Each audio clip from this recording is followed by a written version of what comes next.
अपनी क्षमता पहचानो। एक गांव में एक आलसी आदमी रहता था।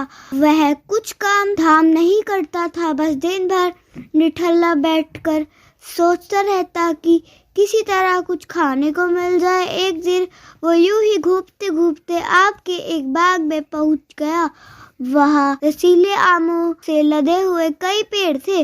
रसीले आम देख उसके मुंह में पानी आ गया और आम तोड़ने वह एक पेड़ पर चढ़ गया। लेकिन जैसे ही वह पेड़ पर चढ़ा, बाग का मालिक वहां आ पहुंचा। बाग के मालिक को देख आलसी आदमी डर गया और जैसे तैसे पेड़ से उतरकर वहां से भाग खड़ा हुआ।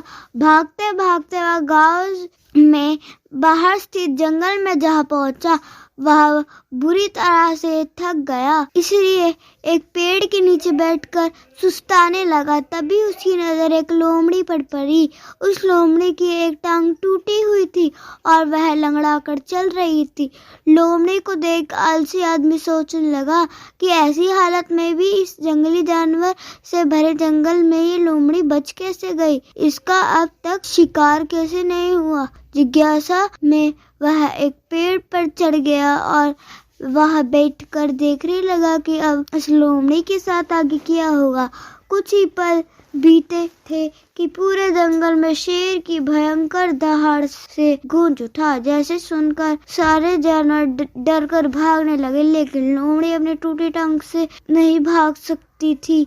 वह वही खड़ी रही। शेर लोमड़ी के पास आने लगा। आलसी आदमी ने सोचा कि अब शेर लोमड़ी को मारकर खा जाएगा, लेकिन आगे जो हुआ वह कुछ अजीब था।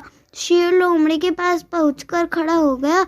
उसके मुंह में मांस का एक टुकड़ा था, जिसे उसने लोमड़ी के सामने गिरा दिया। लोमड़ी इत्मीनान से मांस के उस टुकड़े को खाने लगी। थोड़ी देर बाद शेर वहां से चला गया। यह घटना देख आलसी आदमी सोचने लगा कि भगवान सच में सर्वे सर्वा है। उसने धरती के समस्त प्राणियों के लिए, चाहे वह जानवर हो या इंसान, खाने पीने का प्रबंध कर रखा है। वह अपने घर लौट आया। घर आकर वह 2-3 दिन तक बिस्तर पर लेटकर प्रतीक्षा करने लगा कि जैसे भगवान ने शेर के द्वारा लोमड़ी के लिए भोजन भिजवाया था, वैसे ही उसके लिए भी कोई न कोई खाने पीने का सामान ले आएगा। लेकिन ऐसा कुछ नहीं हुआ। भूख से उसकी हालत खराब होने लगी।